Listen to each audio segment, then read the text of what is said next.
जेठानी जी, आपको दूसरा बच्चा ही क्यों चाहिए? सुम्मी बुलाते थे सब उसको प्यार से।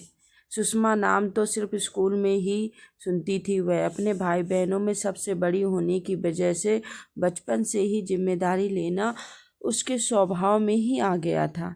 पिता के यहाँ छोटा ही परिवार था, लेकिन उसको पारिवारिक तालीम अच्छी तरह से मिली थी। जैसी ही सुम्मी बड़ी हुई, सुम्मी के विवाह की चर्चा सब रिश्तेदारों के बीच होने लगी थी, तो सुम्मी भी अपने ख्वाबों के राजकुमार को देखने लगी थी। पढ़ने में मेधावी सुम्मी भी कहीं न कहीं उच्चाधिकारी की ही चाहत रखती थी। एक दिन सुम्मी के पिता को सुम्मी के लिए राजकुमार मिल ही गया। व्यवसायी राजकुमार, जो बड़े परिवार का बेटा था। यहाँ सुम्मी छोटे परिवार की छोटी बहू बन के आई थी। छोटे परिवार वहीं संजू, दोनों का विवाह तय हुआ, सुम्मी और संजू का।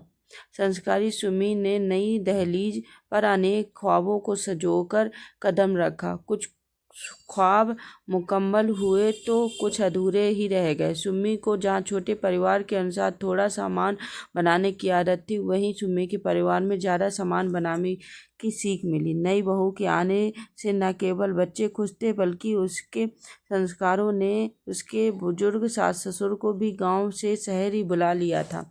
शुरू में भीड़ भाड़ महसूस करने वाली सुम्मी बड़े परिवार में सामंजस्य बिठाने लग गई। सबकी इच्छाओं को पूरी करते करते नई बहू कब सबकी चहेती बन गई, पता ही नहीं चला। भरे पूरे परिवार में बस एक ही कमी थी, सुम्मी की बड़ी जेठानी को कोई बच्चा नहीं हुआ था। मातृत्व सुख से वंचित सुम्मी की जेठानी मीना अक्सर उदास हो जाया करती थी।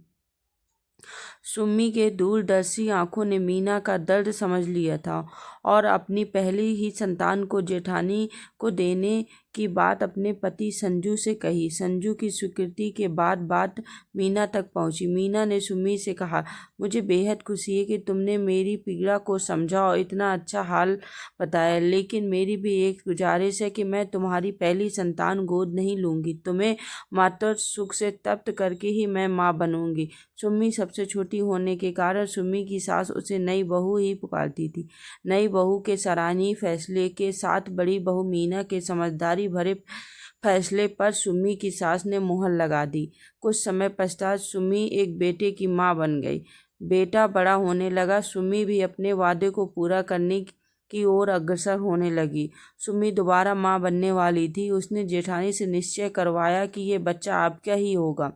मीना जैसे सूखे दरख्त को पानी मिल गया था, उसने मूक सहमति दे दी। संत को लेना दोनों ही स्त्री के माओ की कोख एक दिन संसार में आगमन हुआ। बिटिया रानी का आगमन यूं तो परिवार के हर्ष को बढ़ा गया, लेकिन मीना के दिल में कसक पैदा हो गई।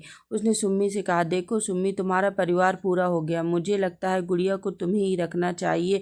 बहन को भाई मिल गई, भाई को बहन। सुम्मी ने भरी आंखों से कहा, दीदी आपने कैसी बात कर दी? आपके पास जाने से क्या ये भाई बहन नहीं रह पाएंगे? रही बात मेरे परिवार को पूरा करने की, तो वो आगे भी पूरा हो जाएगा, लेकिन 9 महीने की ममता की तपस्या आपको मूल्य कौन चुकाएगा?